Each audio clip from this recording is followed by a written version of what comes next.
Okay, so are we done? Is this all? Are we finished with all of the changes? You know, it's Tuesday, it's almost time for 10.0.5 to hit NA servers, and soon enough it will also launch in EU, and yet we continue to go day by day, barraged by changes, by hotfix changes from Blizzard in both dungeon changes as well as class and spec buffs and nerfs. You know, ever since Blizzard launched the official patch notes for 10.0.5, we already had 3 rounds of hotfixes changing something about either dungeons getting generally nerfed or specs and classes getting either buffed or nerfed. We just covered the specs and classes a couple of days ago, and then 4 days before that with a whole bunch of changes like buffs to Resto Shaman, Elemental Shaman, nerfs to Prot Warrior, for example. We saw even more buffs to the dungeon version of Discipline Priest, also many changes to dungeons, like quite significant set of nerfs to Ruby Life Pools, for example.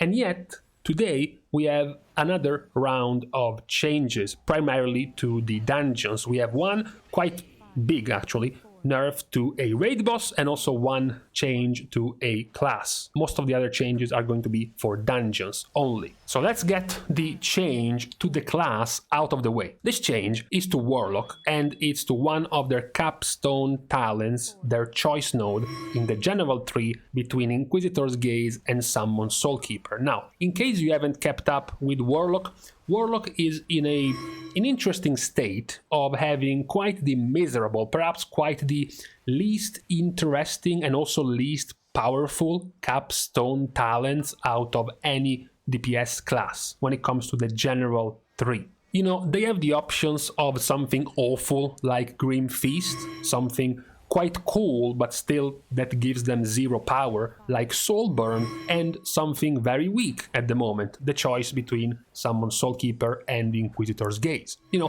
while other classes, like their long-standing rival when it comes to Spellcaster, Mage gets to choose cool shit. They get to choose as their capstone talents in the general 3 things like Meteor, things like Shifting Power, or things like Double Bloodlust, Temporal Warp. Warlock is stuck with quite the terrible set of talents. You know, this is currently their strongest talent in that row, which they were taking in pretty much all situations, and all 3 specs were taking Inquisitor's Gaze, and this is the damage it was doing. This was a 9+ minute long fight, and it couldn't even do 450,000 damage. It could barely break 600 DPS as a capstone talent, which is quite depressing. Now, Blizzard tried to put the other talent that wasn't being taken up to the same level of this one, which is already, as we mentioned, garbage.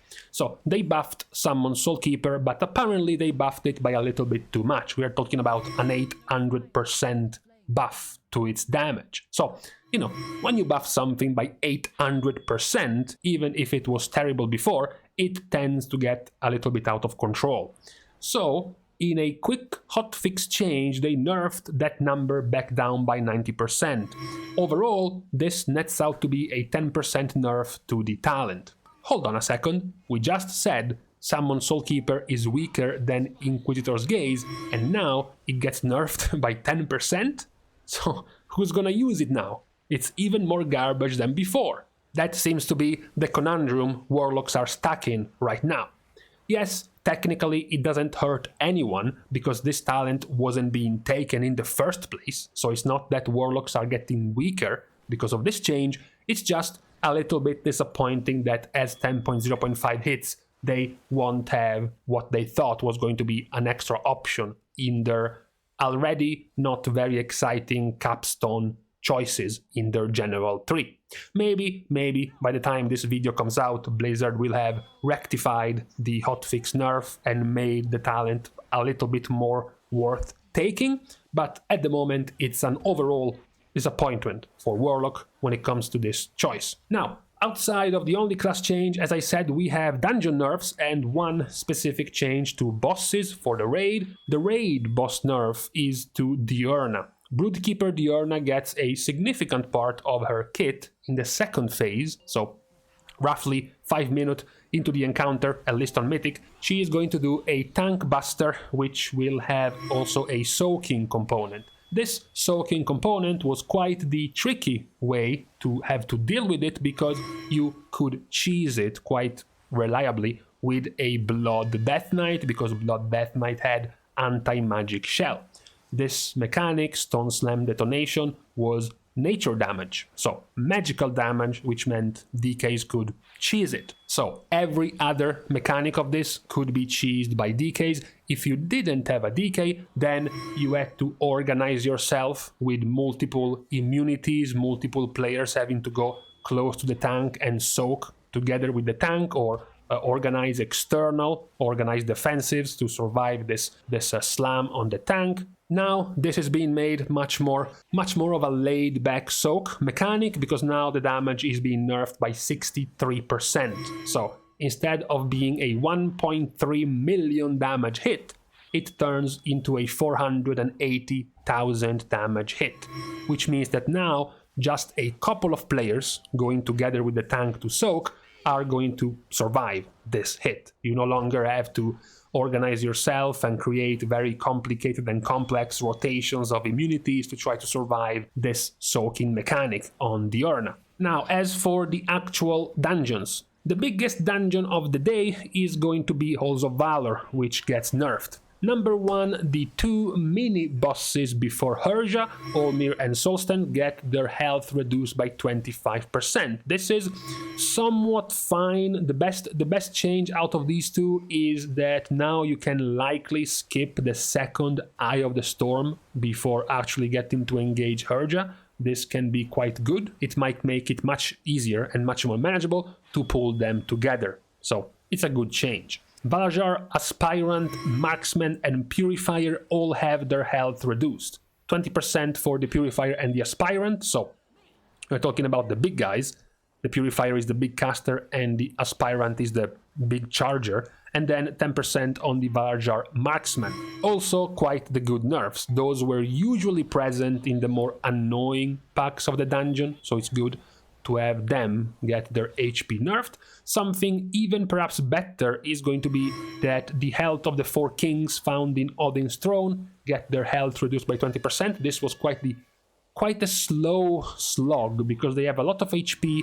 You can't AoE down the entire pack like you usually do. You have to single target or 2 target cleave them down. It would get to be quite slow, so a 20% health HP nerf on all of them is quite good. Another underrated but very good at nerf is that the Valajar's champions no longer use enraged regeneration. Now you can almost read this as the Valajar's champion have 30% less HP, because this is what the mechanic was doing. It was giving them back 30% HP. 5% HP every second for 6 seconds, and very rarely you were able to burst them down as soon as they hit the threshold, that HP threshold, 30% HP, to trigger this mechanic. So this is effectively a 30% HP nerf on this mob. Another one of the biggest changes, which will perhaps allow you some even bigger pulls and some changing of the routes for you to go more heavy on clearing the wolves before Fenrir. Ebonclaw Warg no longer uses Ferocious Bite. No, this is not the leap. This is not the one that makes them jump to the other players in the group. This is the tank shredder. This was the one that you might have seen completely delete tanks in just 2 hits. It made it very, very difficult, borderline suicidal, to pull, for example, 5 of them at the same time. Even worse, if you want to hate yourself, 8 of them at the same time. The tank would just die. Now, these guys, without Ferocious Bite, do absolutely nothing to the tank. So now you can pull however many of them as you want as a tank, and then just leave the problems to your DPS and healers having to run around in circles trying to dodge the wolves charging them all over the place. Now I'm going to leave it up to our NA friends to tell us exactly how much time will be saved by this change. God King Scovold is now less verbose when stating his claim to the Aegis of Agromar. This was originally some 45-second long RP.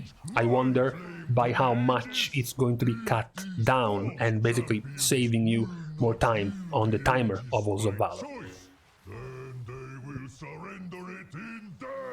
These were all of the trash nerfs. We then have some more flat nerfs to the bosses.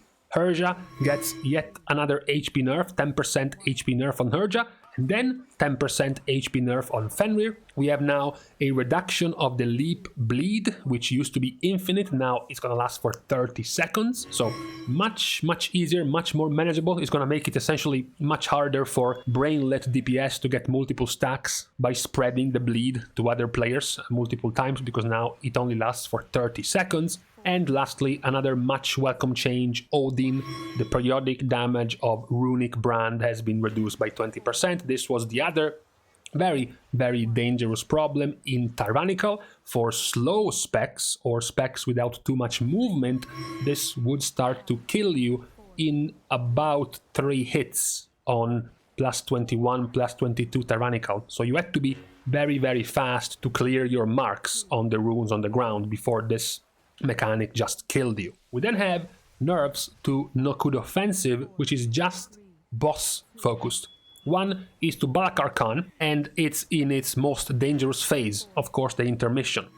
Nokhud Stormcasters have 20% less HP. They were the most threatening part of the encounter. The ticking storm damage in the intermission, plus the risk of not interrupting the Stormcasters and getting slammed in a couple of hits all at once, now with 20% less HP, will definitely be more manageable to get out of this very dangerous phase as quick as possible.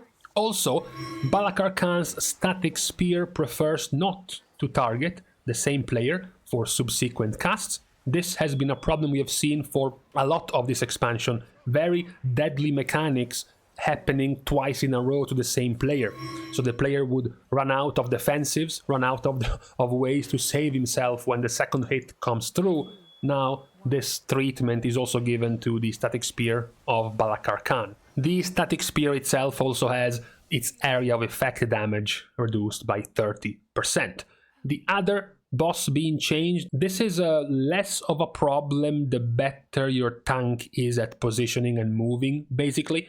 Terra and Maruk, the ancestral bond, which is what gives them stacking damage increase the longer they are further away, is now applied when Terra and Maruk are 15 or more yards apart. Previously it was 10 or more yards apart. So now it's gonna be easier to keep them close enough that they won't be getting that increasing ramping up damage compared to before. But as I said, it wasn't nearly as big of a problem the better your tank was playing and positioning. So these so far have been all of the changes, and I'm going to assume the last of the hotfix changes before 10.0.5 is launching, because it's literally launching basically right now in NA, so there is no more time, I guess, for Blizzard to push out any more changes for this patch. Of course, we might still get some hotfixes in the next few days, but for now we can assume this was the last of the changes for the patch, coming live very soon. Quite the good round of changes, honestly. Not as many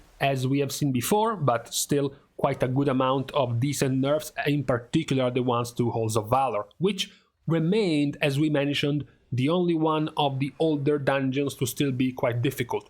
We pointed out how the older dungeons had quite of a stark contrast to the newer Dragonflight dungeons, because they were much easier. Temple, but in particular Court of Stars and Shadow Moon Burial Grounds were significantly easier than abominations, pre-nerf abominations like Azure Vault, like Ruby Lifepost, like Algetar Academy. But now also looks like Halls of Valor will be a little bit more in line with being a decently balanced dungeon, with all of these rounds of nerfs being given to the trash and the bosses. Both of them getting nerfed in this hotfix, and then a few more not nearly as important, I guess, except for the intermission phase of Balakar Khan, a few more nerfs to the Nokhud Offensive. So with this out of the way, we can close finally the round of changes for patch 10.0.5 that we have been covering for pretty much this last week. We have been going on with rounds of hotfixes after hotfixes after hotfixes for this incoming patch when it comes to changes to both dungeons and specs and classes. Now it's time, I guess, to test them all at once in patch 10.0.5, as it's gonna come out very soon. So with this, I am going to leave you to the release of the patch for today. Thanks, of course, as usual, to all of my Patreon supporters for contributing and helping the growth of this channel. You can support in other ways, not including the expenditure of money, liking and commenting down below, as well as subscribing to the channel itself, together with following me on Twitter, for example, are good ways to show your support. And lastly, as usual, we're gonna have a reveal video, I'm guessing tomorrow, of the situation with my pain on the left side of my face, around my cheek, to see exactly what happened. And whenever, soon enough, I will go back to streaming, talking about that. The stream is on Twitch, and whenever it's gonna happen, it's gonna be roughly around 10 PM Central European times, 1 PM Pacific, and 4 PM Eastern US time zones. Now, with this out of the way, thank you guys again for watching. See you guys soon, and in the meantime, well, I thought things were going nicely, and then yesterday my sleep schedule went to shit all over again. God damn it.